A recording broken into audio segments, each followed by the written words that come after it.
Hey there, welcome inside our New York studios. It's the Sunday night wrap-up edition of March Madness Bracket Breakdown. Brent Stover, Roy Hibbert, Chris Walker, let's go. Gary Parrish, putting the finishing touches on the round of 32 over the next hour.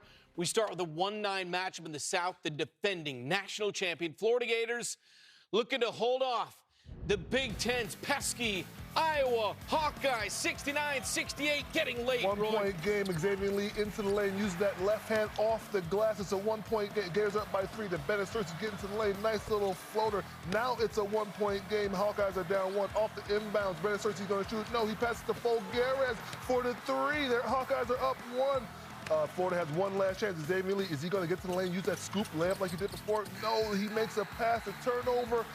Iowa goes on to win. They don't get a shot up, 73-72. Iowa will play Nebraska in the Sweet 16. Their first Sweet 16 since 1999, 6th all-time, and a thrilling victory.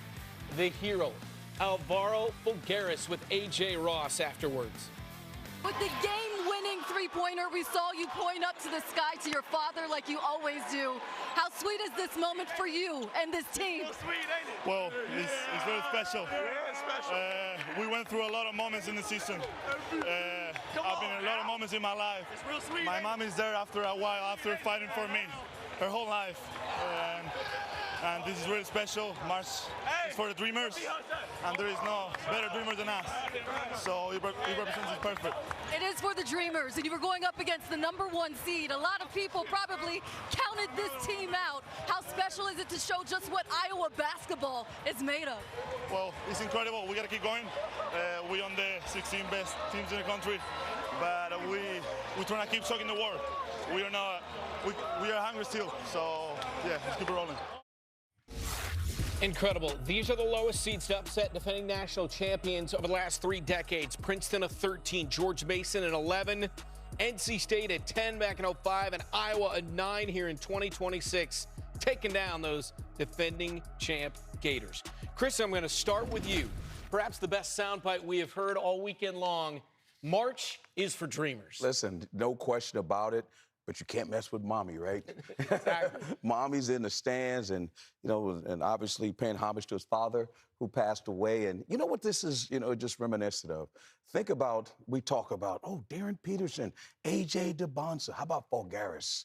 How about Darling? How about Heidi? Think about it. You don't know when your number's going to be called. Think about those great baseball games. You think it's going to be some big slugger and some guy you'd never think about hits a home run and he's immortalized. That's what March is all about right now. Iowa taking down Florida. And if people didn't watch the game, let's talk about the feistiness between those two coaches. That was a great exchange of showing the competition of this. And the last thing I'll say about Iowa plays a distinct style. Yes, a lot is talk about Bennett Sturts.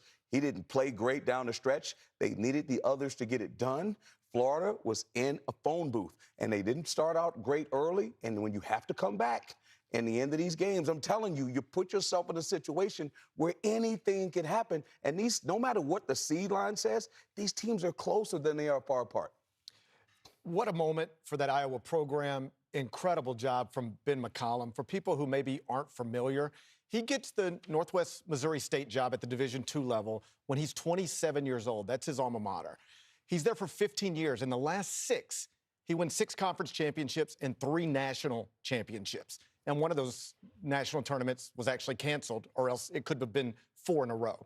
He gets the Drake job, wins 31 games in year 1 there, advances to the second round of the NCAA tournament, gets the Iowa job because he's an Iowa City native, and now got him in the Sweet 16 as a program for the first time since 1999. Iowa has one of the best basketball minds and talents in college basketball coaching, and now they're 2 more wins away from maybe a Final Four. I think Iowa kind of set the blueprint of how you go up against a #1 team. You go out swinging from the start, and they gave them with their best punch. Now, Florida did fight back and everything like that. I'm going to get to them in a second, but kudos to them. I've always been tough this whole year on Bennett Sturts.